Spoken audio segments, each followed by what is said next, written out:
Hello everyone and welcome to another Rewind Reviews recommendation. I am so sorry this has taken so long. And in this video I am taking a look at the first iteration of Clone Wars. First broadcast from 2003 to 2005. Star Wars Clone Wars is a 2D animated spin-off show developed and created for Cartoon Network by George Lucas and director Genndy Tartakovsky. This micro-series, which takes place in between Star Wars Attack of the Clones and Revenge of the Sith, follows and recounts the events and battles from the Galactic Republic's last major war, and features the voice talents of Matt Lucas, James Arnold Taylor, Gray Griffin, Tom Kane, Corey Burton, Andre Sogliuzzo, Richard McGonigal, Terrence Carson, John DiMaggio, and Anthony Daniels. Star Wars Clone Wars, not to be confused with Star Wars The Clone Wars from 2008. The amount of franchises that get rebooted with a "the" in the title. No, even though it covers the same space in time as this series, The Clone Wars is a very different show, featuring a mixture of 3D and motion capture animation, and introduced several fan-favourite characters like Ahsoka, Cad Bane, Savage Opress, Bo-Katan, Rex,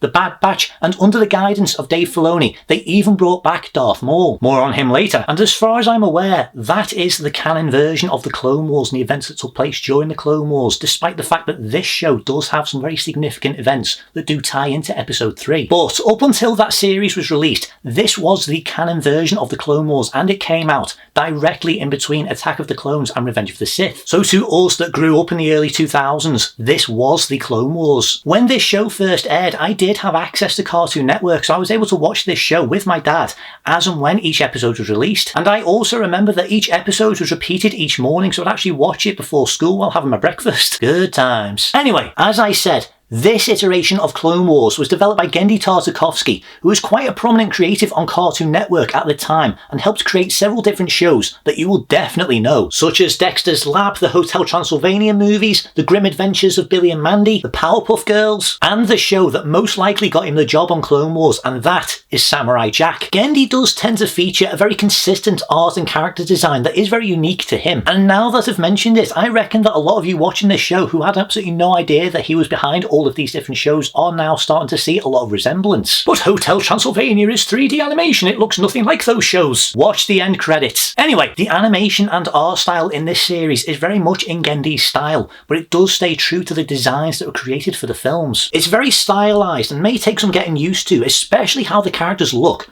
But even with all that said, this series looks incredible. I honestly would love Lucasfilm to make another series like this. Visually, this series is amazing. If you have seen Samurai Jack, then you should have a really good idea about what this show is like. The way the characters move, look, the environments around them, the ships, and the overall art design. They are quite simple, but they are very well detailed and they look incredible overall. It's a very action-driven series with some episodes, especially some of my favourite ones, featuring little to no dialogue and completely relies on visuals and sound effects. The best example being Chapter 12 and 13, which turned Mace Windu into one of the coolest characters in Star Wars history, where we see him taking on a whole army of super battle droids and a machine that I can only describe as basically the world's biggest hole puncher, with nothing but his bare hands. Oh my god, that was amazing! And it makes his fight in Revenge of the Sith all the more disappointing. Honestly, some of the coolest moments in this show are dialogue-free, like the standoff between Ventress and Anakin. And it starts raining, and you can see all the steam just coming off the lightsabers when they're staring each other down. More!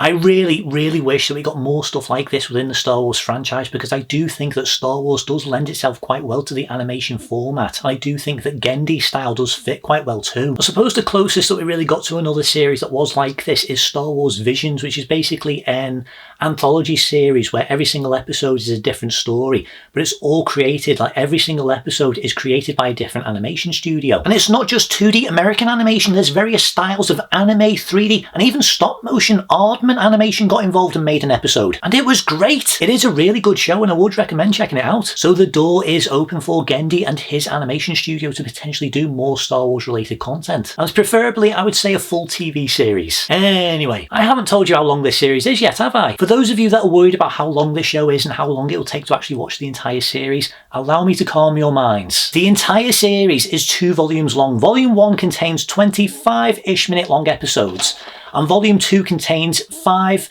13 to 15 minute long episodes as well. And for some reason, Volume 1 was split into 2 seasons when it was initially released across 2003 and 2004, but when it was released on home release on DVD, it was all condensed down into the one volume. So added together, the entire series runtime, Volume 1 and Volume 2, is about 2 hours 7 minutes long, which is the exact same length as any one of the films. That's it. You can blitz through the entire series in one afternoon. And yet, while that does sound really short for a TV series, the amount of stuff and plots that they managed to fit into this and have it fill in the gaps between Attack of the Clones and Revenge of the Sith without it ever feeling rushed or messy is really impressive. The first half of Volume 1 focuses more on episodic stories, such as Kit Fisto preventing an underwater invasion on Mon Calamari, Luminara and Barriss Offee defend a Kyber Crystal cave, the episodes where Mace Windu takes on the droid army, Obi-Wan getting into a jousting match on speeders with a new character called Dirge, a character whose name I have only just learned. Up until quite recently, I was convinced that his name was Mounter, and the reason for it, genuinely,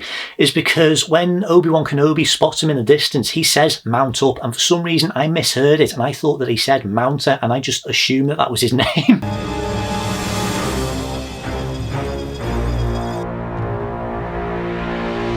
Mount up. Yes, sir.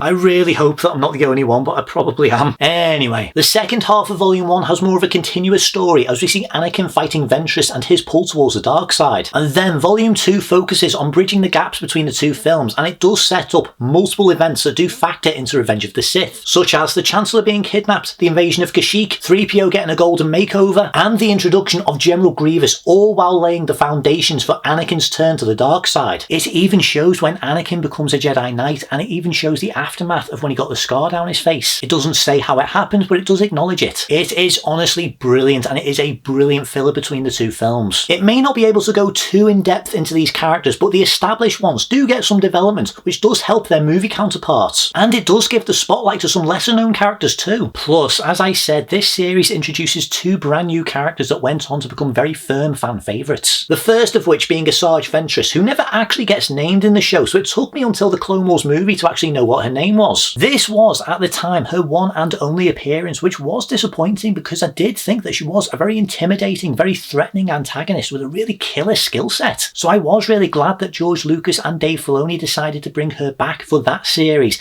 and they really started to flesh her out and develop her a lot more to the point where she did become one of the best characters in the show. But she is great in this. The voice performance from Grey Griffin is sinister, and she gets one of my favourite lightsaber fights of the prequel era between her and Anakin on Yavin 4 under this partially symbolic red sky. It was awesome. And then of course we have the introduction and easily the best iteration of General Grievous, voiced here by John DiMaggio and Richard McGonagle. John DiMaggio voiced him in Volume 1 and Richard McGonagle voiced him in Volume 2. Anyway, his introduction is like something from a monster movie, and the way he's able to take on several Jedi in one go and win, he became one of the coolest, scariest and most intimidating villains in Star Wars history. I do think that they did kind of drop the ball when it comes to other iterations on him. I think the only one that does come closest to recapturing the intimidation that he has in this series is the one that was depicted in Tales of the Empire. But even so, the coughing and cowardly nature that he does have, I do think that he is a really cool character. And in this show, they actually do show how he gets the cough. He's just this relentless machine that seems almost unstoppable to the point where you do question why he needs an army of bodyguards. Apparently, in early development for Revenge of the Sith, George Lucas actually planned to have General Grievous be a revived Darth Maul. As interesting an idea as that would have been, plus it would have made the fight between him and Obi-Wan Kenobi a lot more personal,